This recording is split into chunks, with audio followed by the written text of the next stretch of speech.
Hi everyone, thanks so much.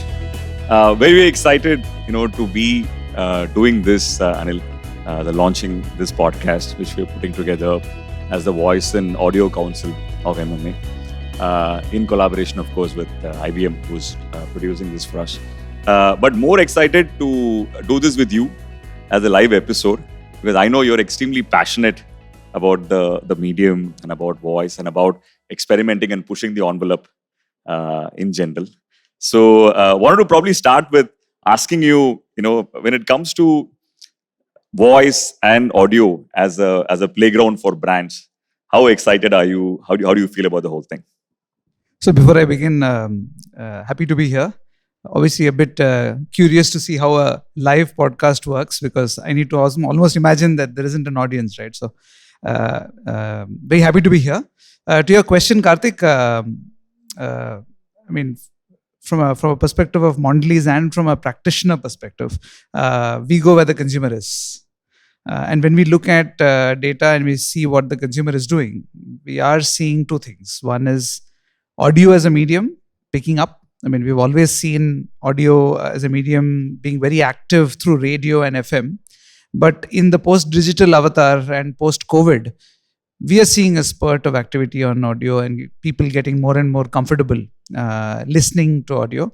There seems to be a lot of interest coming out of the immersiveness of the medium. There's a lot of interest coming through because of the kind of experts who are there in the area of interest for the listener.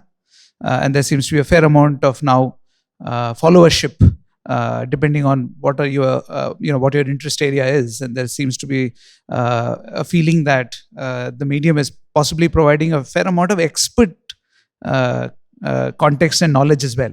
So expertise, immersiveness are possibly a couple of things that are picking up. Of course, the other aspect, which is music and entertainment, and really specialists like Spotify and the way they're personalizing and they're able to curate content on a real-time basis, is making audio very interesting. So long answer short, a lot of consumer interest in audio.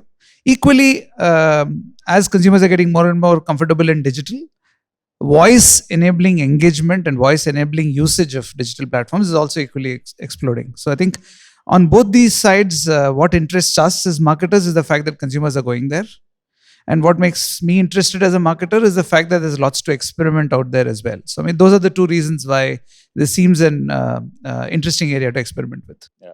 I'll come to the lots to experiment part, especially, as Mondelez, you've done so much in voice and audio. But before that, I love what you said about the expertise and learning perspective. And it takes me back to, I think in peak lockdown, I don't think I would have survived, and many of us would have, without the company of some of our most favorite podcasts, right? So, when we look at that, I think one of the common misconceptions I would probably say is also that, is it big enough in India, right? And I think most people in the industry will probably tell us that there are probably about 25 to 30 million people who are listening to audio content, which is not music, right? Today in India, which is a sizable number. If I remember right, I think this is where Facebook was probably in 2014 or so, right? When it comes to brands' place in audio, especially non-music audio, how do you feel about the quantum of this market? What are your thoughts on that? Yeah, I think both in terms of numbers and in terms of hence measurement, it becomes an interesting topic of debate, especially in the industry forums. Primarily coming out of the kind of the gossipy nature of cross-platform, which is more important, which is getting more prevalent. So we're going to divert money from here to there. If you leave that part aside, I think, as I said, if consumers are going there, we'd love to experiment and understand, where this goes. From a scale perspective, it is picking up, as I said. In a relative sense, when it comes to something like reach or awareness, obviously it will trail and it will continue to trail. And I don't think at this stage we are looking at the platform from a view of adding reach or unduplicated reach in that matter. But we see a great opportunity on engagement, a great opportunity to drive a kind of a multi-touch point approach to reaching our consumer. We've always felt that we need to be there at all consumer touch points, because that's when we are able to, kind of land our brand proposition in an integrated way. So in that context, it is starting to emerge as an important touch point, which we cannot ignore. So I think it's reached a scale, at least with a set of consumers, where we can no longer ignore. For businesses like ours, where we have a portfolio of brands, there are some brands which are by nature niche, where we are also experimenting and trying to figure out.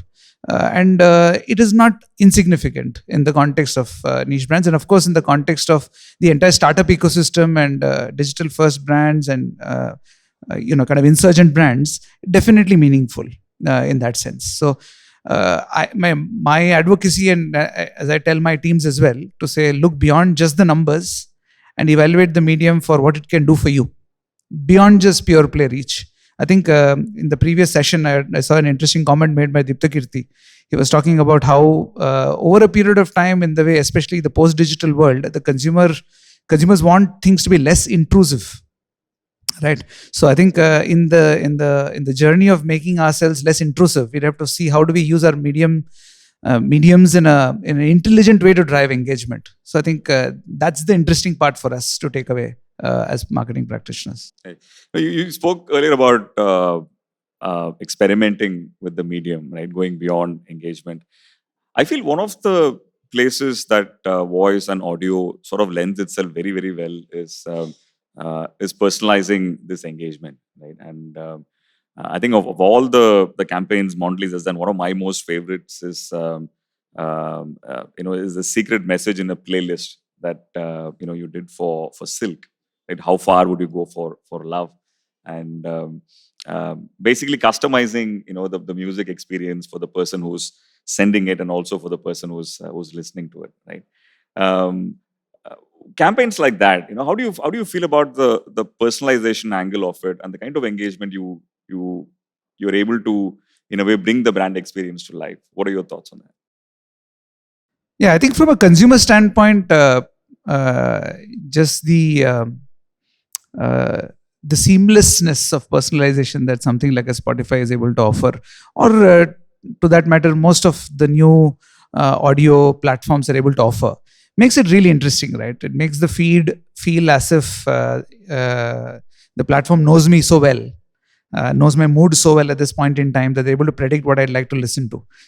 That's what makes this medium, say, for example, much more interesting than a totally randomized input stream that comes in from, say, listening to a station.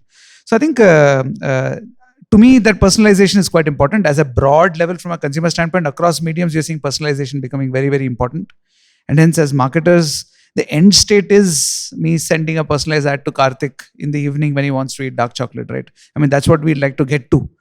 And the end point is not too far away. So I think, hence, in that context, personalization is definitely very, very interesting.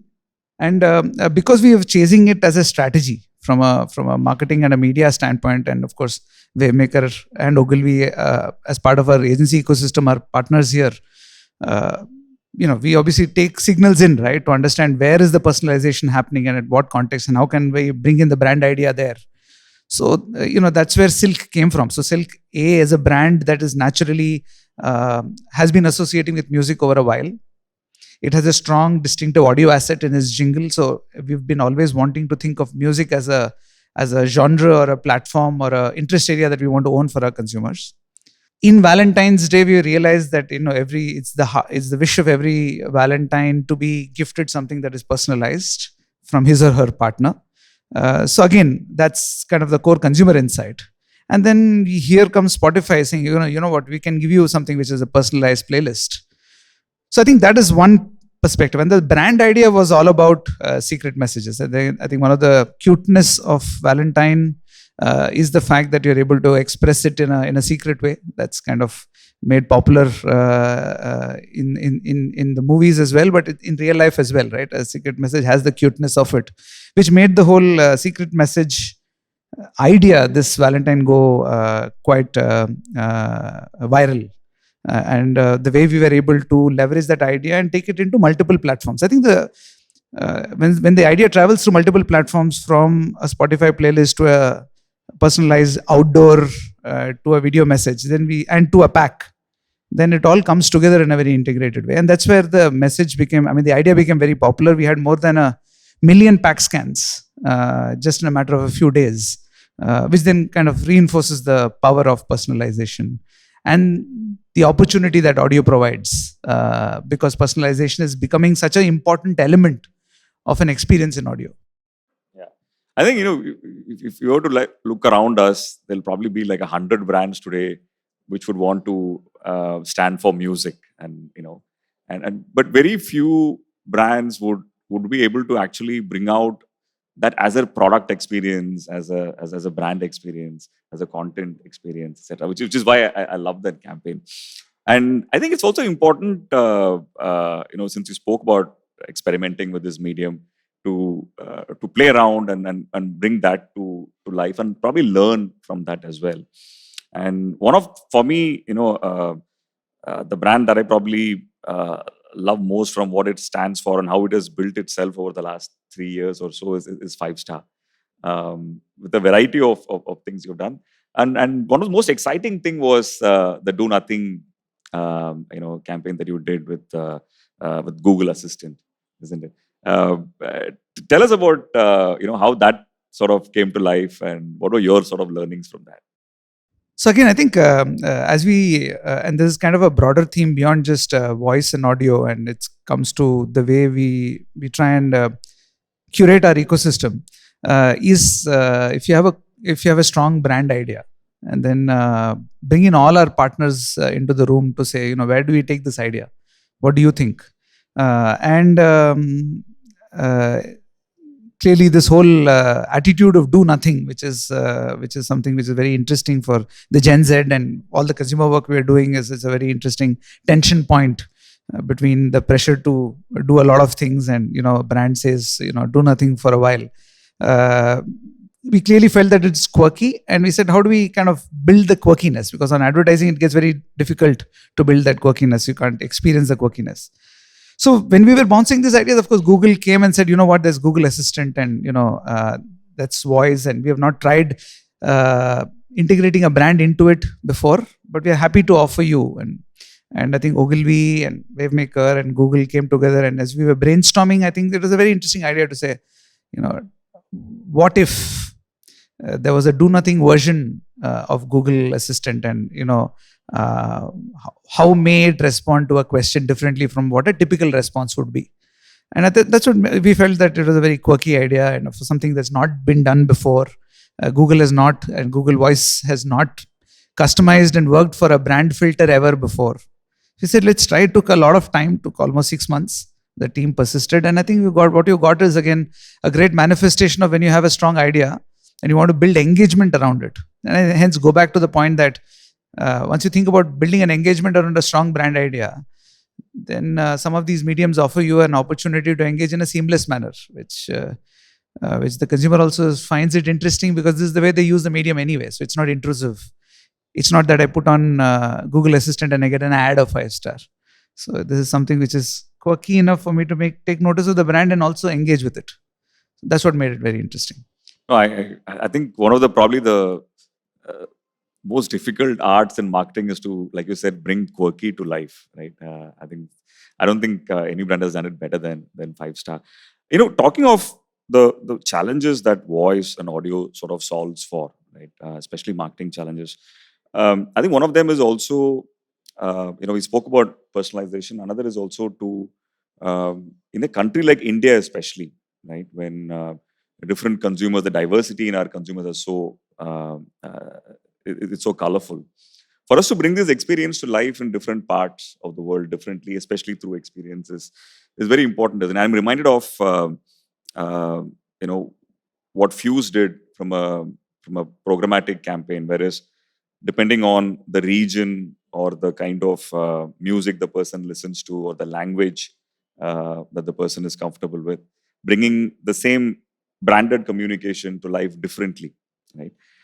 So when it comes to programmatic, especially in audio, do you see this now being a very important part of dynamic content when you look at the overall lay of the land? Yeah, if you remember the point that I was making around the end state, which is kind of every input that I put out is personalized. The only way we can do it is in a programmatic way, right? So I think that will provide the kind of scale for you to ramp up and do this on a day in, day out basis. So to that extent, it's a definitely important piece. And what we experienced through this, the whole hunger campaign with Cadbury Fuse was the ability to do that at low cost. And the cleanness of receiving the signal and able to adapt the creative to it seemed very seamless.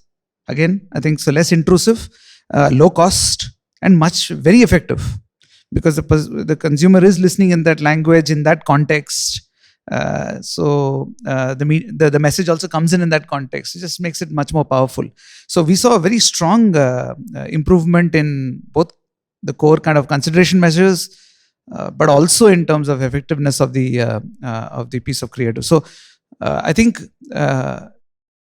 signal clarity seems to be working very well in the case of audio. I don't know whether that is a particular case or is it something that is consistently you guys might know, and the industry experts might be better well versed. And now I'm seeing many brands do it. So it's no longer, it seems like definitely something that is the power of the medium that more brands can possibly leverage, because I do see it being used by many brands on a regular basis. Right. We spoke about measurement a little earlier, Anil, and when you look at these 3-4 campaigns we spoke about, of course, the objectives are very different. What you wanted out of them are very different. What's your take on, what measurement offers today, right? Especially when it comes to voice and audio.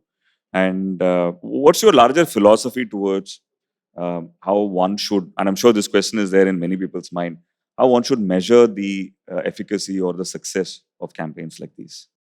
I think at a broad level, we are very clear that there needs to be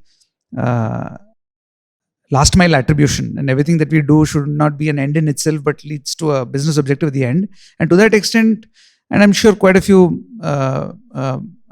organizations are doing that as well, investing in kind of market mix modeling. So you are very clear in terms of clear attribution in terms of whether it's moving business or not, and not just happy with kind of a brand lift kind of a study only. So I think we are quite clear that all the inputs that we are putting in are measured on a regular basis. We have had strong partnerships here with our partners, research partners, as well as agency partners who are able to bring that level of detail. We also did some experimental work a few years back between Nielsen and Facebook, and we saw some very good attribution, especially of digital work where you need faster feedback, right? We can't wait for a year to get feedback. So I think there are solutions if you want to search for it. So I think seek and you shall find kind of an approach we will take, and we have taken in the past. So we take it upon ourselves to measure. I think, as I said earlier, when you start thinking about measuring across media, that's an industry problem, right? It's still getting evolved, especially in the context of awareness and the fact that the ways of measurement aren't standardized. And we are getting there. There are conversations on towards getting to a better place than where we are. My advocacy to my teams is, we have a broader, much larger at an annual level linkage to our strategic goals. And then I think we do find that even on things like do nothing assistant, we are able to mount studies that give us a sense of whether it is working or not working. So I think when it comes to something like a brand measure or engagement, we find that it's easier to measure. When it comes to reach and awareness, it still is quite subjective. So then it becomes a little bit of a problem.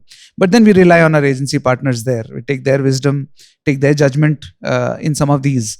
As we build a kind of a multimedia reach stack, we go with both numbers, the simulation, and a little bit of judgment on top. That's the way we need to take measurement. We can't be like very obtuse about the way we use measurement.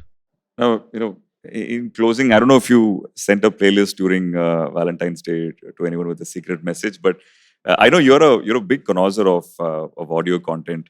If someone were to look at your playlist, what would they find? What are you listening to these days?